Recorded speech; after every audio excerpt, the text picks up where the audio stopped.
Apreciados hermanos, que tengan un buen día en el Señor.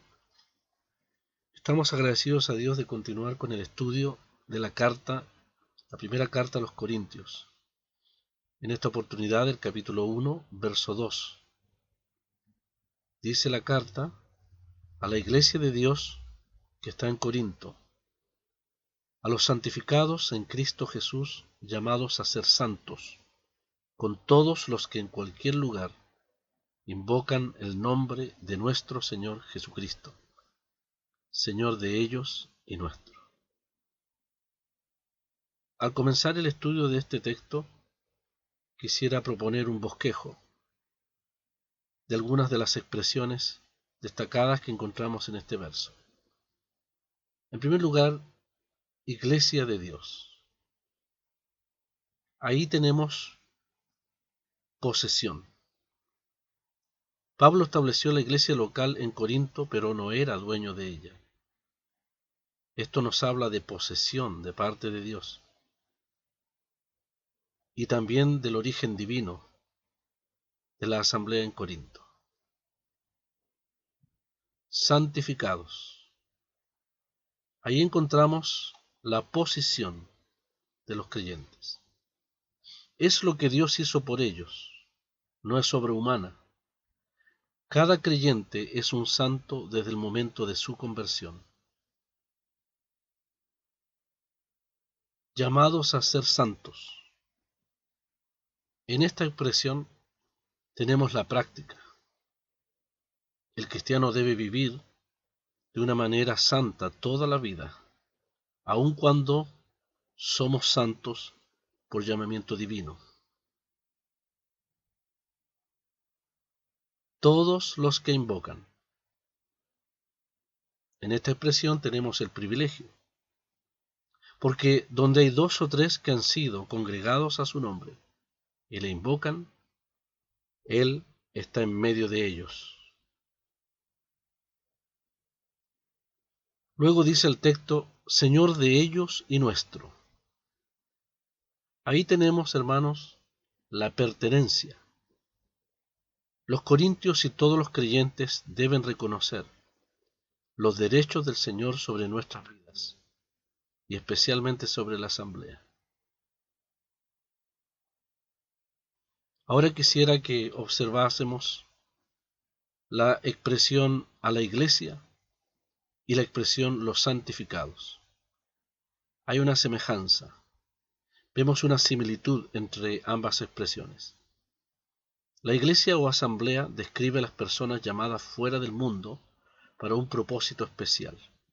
En este caso, la comunión con su Hijo Jesucristo, tal como los dice el verso 1, verso 9, capítulo 1, verso 9. Fiel es Dios, por el cual fuisteis llamados a la comunión con su Hijo Jesucristo, nuestro Señor. Los santificados son personas que son separadas del mundo para el uso de Dios. De allí se puede derivar una definición de la iglesia. Donde haya un grupo de personas salvadas y santificadas por Dios mediante el Evangelio y la obra del Espíritu, hay una iglesia local. Mas no están totalmente desarrolladas aquellas personas creyentes, mientras no reúnan las condiciones que la Biblia da para que una asamblea funcione óptimamente, como lo encontramos en Filipenses 1:1. Pueden haber muchos creyentes en una localidad, pero debe haber las condiciones, como hemos dicho, consignadas en el Nuevo Testamento para que funcionen bíblicamente como una iglesia local. De hecho, Filipenses 1:1 dice allí, Pablo y Timoteo, siervos de Jesucristo, a todos los santos en Cristo Jesús que están en Filipos, con los obispos y diáconos. Ahí vemos entonces lo que podríamos llamar una iglesia funcionando en óptimas condiciones. De allí la importancia de la enseñanza del Nuevo Testamento, especialmente de las epístolas, que son imprescindibles para que la asamblea local viva, actúe y funcione según la doctrina de los apóstoles, y las prácticas consignadas allí en el Nuevo Testamento, de tal manera que aquel grupo de creyentes pueda ser identificado como una iglesia local reunida bíblicamente, tal como lo encontramos en el caso de los Corintios. Al considerar el saludo que el apóstol Pablo hace en esta carta y lo que nosotros sabemos respecto al espíritu partidario, a las querellas, a la mundanalidad, la inmoralidad y la falta de doctrina, y aún la falta de reverencia que había entre los corintios, según desprendemos en la lectura de la carta, bien podríamos, hermanos, extrañarnos frente al hecho de que el apóstol les llame Iglesia de Dios. Pero es precisamente esto lo que él hace, y ninguna palabra dice en toda la carta para negarles reconocimiento o comunión a su asamblea, como algunos en nuestros tiempos lamentablemente hubieran hecho en circunstancias semejantes. En cambio, él les encomia como obra de Dios. Él reconoce la obra de Dios en ellos, en su primer párrafo, y especialmente en este verso. Al leer solo los primeros 9 versículos de la epístola, quedaríamos quizás con la impresión que esta era una iglesia ejemplar. En el verso 1, en el capítulo 1, verso 2, habla de ellos como santificados en Cristo Jesús y llamados a ser santos. En el 1:9 lo describe como llamados a la comunión de su Hijo. En los versículos interpuestos da gracias a Dios por la abundancia de los dones que ellos poseen, y dice que el testimonio de Cristo fue confirmado en ellos, y sería confirmado hasta el fin, cuando ellos serían hallados irreprensibles en el día de Cristo. Esto es lo que vemos en los primeros 9 versículos de este primer capítulo. Desprendemos entonces de esto que debemos ver todo lo bueno posible en el pueblo de Dios, aunque tengamos que condenar ciertas cosas que pudiesen hacerse incorrectamente. Muchos de nosotros cometemos el error de no ver virtud alguna en uno que ha hecho algo que no aprobamos. Pero al contrario, Pablo mira a la iglesia en Corinto como nosotros podríamos mirar las tablas del tabernáculo, que ciertamente son de madera, pero no olvidemos que están recubiertas de oro. Pablo no mira la madera en ellos, sino el oro con que Dios les ha revestido en Cristo Jesús. Luego Pablo dice en su saludo inicial, la iglesia de Dios que está en Corinto. Pablo escribe a la iglesia de Dios en Corinto. No se está refiriendo aquí a la gran iglesia universal consistente de todos los creyentes salvados en esta dispensación de la gracia. Antes, él se dirige a una compañía local de creyentes. Es muy destacable que el mismo término iglesia o asambleas es usado en las Escrituras para denotar tanto una compañía local de creyentes como la compañía universal de creyentes en Cristo, en el tiempo y en el espacio. Así nos dice Efesios 5:25, cuando dice que Cristo amó a la iglesia y se entregó a sí mismo por ella. Y lo entendemos como la iglesia universal, la iglesia total, a través de la tierra. La compañía local de creyentes o iglesia local debiera manifestar al mundo el mismo carácter de la iglesia universal, como la esposa del Cordero sin mancha y sin contaminación en Cristo. Pero debemos reconocer que la iglesia local, como la de Corinto por ejemplo, puede a veces adolecer de muchas debilidades y errores propios de los elementos humanos que la componen. Para eso volvemos a decir, las epístolas han sido dadas para que toda iglesia local se ajuste a la doctrina y sana enseñanza para su funcionamiento y testimonio. Hoy en día puede haber muchos otros creyentes que no se reúnen en una asamblea local, Claramente tales son parte de la Iglesia Universal, pero lamentablemente están fuera de la realidad de congregarse de acuerdo al modelo del Nuevo Testamento. En la localidad de Corinto Dios tenía personas que le pertenecían a Él, según nos dice Hechos 18:10. El Señor le dice a Pablo, porque yo estoy contigo, dice, y ninguno pondrá sobre ti la mano para hacerte mal, porque yo tengo mucho pueblo en esta ciudad. De esta forma se identifican las iglesias en el Nuevo Testamento. No se reconoce la iglesia de un país o de un grupo étnico. Hay las iglesias de Galacia, las iglesias de Asia, las iglesias de Judea, pero no la iglesia galática, no la iglesia asiática, no la iglesia chilena, no la iglesia peruana, no la iglesia venezolana. Existen las iglesias de tales lugares. Es muy importante observar esto, que pudiese ser una sutil diferencia, pero es una importante diferencia a considerar a la luz del Nuevo Testamento. ¿No es cierto, hermanos, que una comprensión de lo que este verso 2 significa en cuanto a los corintios les hubiera guardado a ellos de muchos males y muchos errores en los cuales cayeron? Podemos añadir que una consideración de estas mismas palabras tan hermosas en esta salutación del apóstol, tan significativas, guardaría ciertamente al pueblo de Dios en su testimonio colectivo en el día de hoy también. Las dos epístolas a los Corintios son las únicas en las cuales Pablo se dirige a los santos como la iglesia de Dios. En las cartas a los tesalonicenses, por ejemplo, tenemos la frase a la iglesia de los tesalonicenses en Dios Padre y en el Señor Jesucristo. A los Gálatas se dirige sencillamente como las iglesias de Galacia. Y en las demás la palabra iglesia no está en la salutación inicial. Haciendo entonces una comparación con las epístolas a los tesalonicenses, podemos sugerir que en ellas él quiere animar a aquellos nuevos creyentes en sus grandes tribulaciones, usando una frase que expresa su alto privilegio y su seguridad en Dios Padre y en el Señor Jesucristo.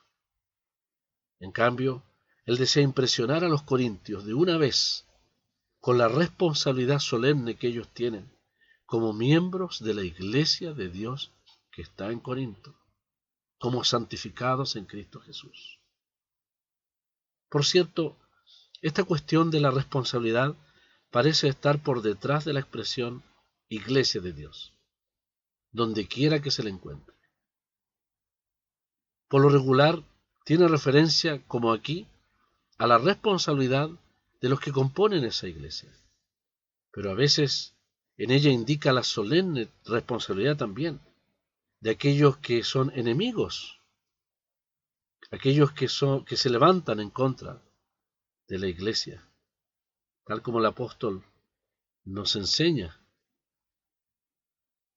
cuando él en su testimonio dice: porque yo soy el más pequeño de los apóstoles, que no soy digno de ser llamado apóstol porque perseguí a la iglesia de Dios. Perseguí a la iglesia de Dios. Pablo sabía lo trágico, sabía lo grave, lo solemne que es tratar de destruir el templo de Dios. Debido a esto, entonces, el término iglesia de Dios es muy apropiado para la asamblea local, ya que es en relación con ella que nos corresponden la mayoría de nuestros deberes. Todos nuestros deberes, responsabilidades y privilegios corresponden en nuestra relación con la iglesia local. Luego Pablo dice: a los santificados en Cristo Jesús. En Cristo es la posición de la cual goza la iglesia, separados del mundo para estar con Cristo Jesús, o en Cristo Jesús.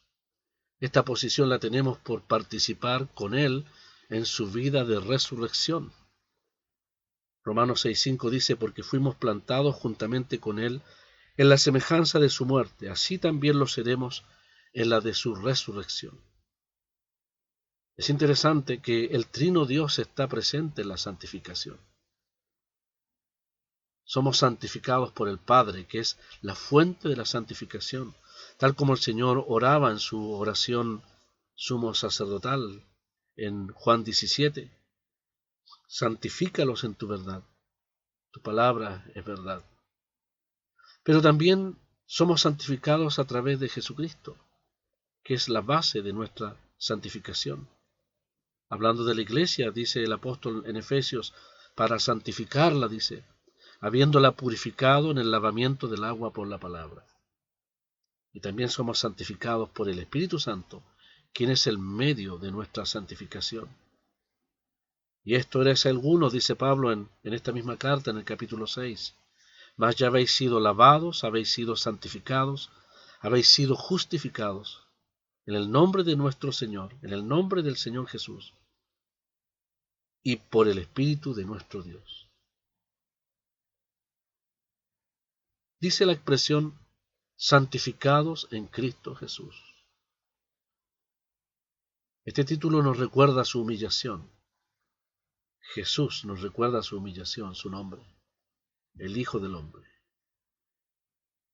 Que difiere, hermanos, profundamente a la autoexaltación, al orgullo, a la autoimportancia, que veremos por lo menos en los primeros 5 capítulos de esta carta.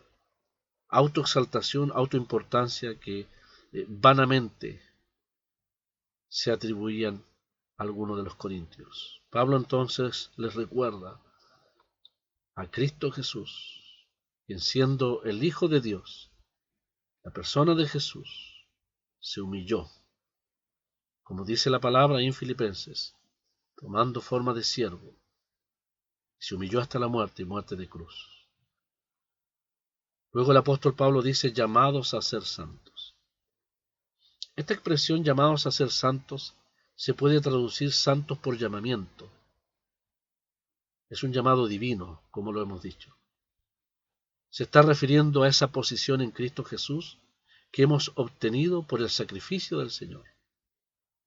Dios nos ha llamado a esa posición por obra de su gracia, y no por mérito ni devoción nuestra. Por supuesto que la asociación con el mundo, que crucificó a Cristo, y del cual hemos sido santificados, sería inconsistente con el llamado de Dios para ser sus santos.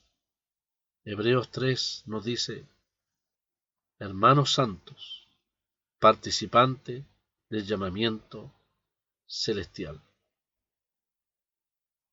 Algunos relacionan la descripción santos con el carácter sacerdotal de los creyentes, ya que ellos también son llamados real sacerdocio por el apóstol Pedro. En su primera carta, el capítulo 2, verso 5, vosotros también como piedras vivas sed edificados como casa espiritual y sacerdocio santo, para ofrecer sacrificios espirituales aceptables a Dios por medio de Jesucristo. Luego tenemos la expresión con todos los que en cualquier lugar invocan el nombre de nuestro Señor Jesucristo. Esto hace claro que la carta no fue escrita tan solamente para personas de aquel tiempo y de aquella localidad. Como las demás cartas, fue escrita para la iglesia en general. Todo aquel que se llama cristiano debe reconocer que lo escrito por Pablo se dirige a toda persona e iglesia, no importa el lugar ni la época en que se viva. Las instrucciones son permanentes hasta que el Señor venga. La universalidad de esta carta puede ser encontrada en las siguientes referencias que cada uno de los hermanos puede encontrar en sus Biblias. 1 Corintios 4:17, 7:17 y el capítulo 11, verso 16. El apóstol Pablo entonces termina con la expresión Señor de ellos y nuestro. Esto es lo que debe de hacer que demos oído a esta carta. Viene de nuestro Señor. Sería útil, hermanos, contar las veces que se menciona el señorío de Cristo en esta breve presentación del libro, por lo menos en estos 9 versículos iniciales. Esto es de importancia ante una iglesia donde en gran parte su señorío no fue reconocido en medio de los corintios. 7 veces aparece la palabra Señor en estos 9 primeros versículos. Capítulo 1, verso 2, 2 veces, el verso 3, el verso 7, el verso 8, el verso 9 y finalmente el verso 10. Es de mucha importancia, pues, que el señorío de Cristo se mencione 7 veces en estos primeros 9 versículos. Es el gran énfasis que el apóstol hace al iniciar esta carta. Señor de ellos y nuestro. Esto destaca entonces la autoridad principal y el divino centro de la persona de Jesucristo en la iglesia local, muy lejos del control central que puedan pretender organizaciones u hombres o grupos de hombres o instituciones humanas con respecto a la iglesia local. La cabeza, como sabemos, de la iglesia local es Cristo, y Él es el Señor, y Él debe ser reconocido en todo lo que es los aspectos doctrinales y las prácticas en medio de su pueblo. A la iglesia de Dios, qué hermosa salutación del apóstol, qué privilegio nuestro como creyentes, a la iglesia de Dios, a los santificados en Cristo Jesús, llamados a ser santos, con todos los que en cualquier lugar invocan el nombre de nuestro Señor Jesucristo, Señor de ellos y nuestro. Gracias a Dios por tan grande privilegio de los redimidos, de los santos, y de los que tenemos el privilegio de identificarnos con una iglesia local en el lugar donde el Señor nos tiene presentes. Que el Señor bendiga su palabra y les bendiga ampliamente a todos ustedes.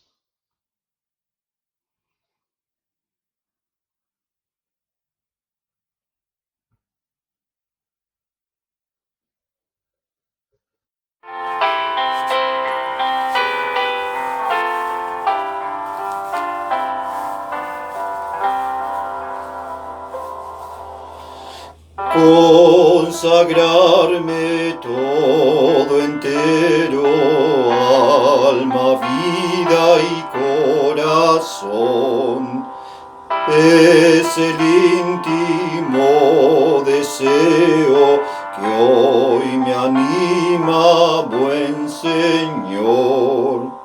Heme aquí, Señor, a tus plantas soy, pues a ti consagrar quiero todo lo que soy. Al contrito has prometido que de ti no arrojarás. Hoy propicio eres conmigo y tu espíritu me das. Heme aquí, Señor, a tus plantas soy, pues a ti consagrar quiero todo lo que soy. Confesando mis pecados, que sin número han de ser, y arrojando todo a un lado, a servirte aprenderé. heme aquí, Señor, a tus plantas soy, pues a ti consagrar quiero todo lo que soy. Mi canción constante sea y mi sola inspiración, proclamar la dicha eterna del que vive para Dios. Heme aquí, Señor, a tus plantas soy, pues a ti consagrar quiero todo lo que soy. Oh, qué gozo llena mi alma al pensar que suyo soy y que pronto en las moradas estaré de mi Señor. Heme aquí, Señor, a tus plantas soy, pues a ti consagrar quiero todo lo que soy.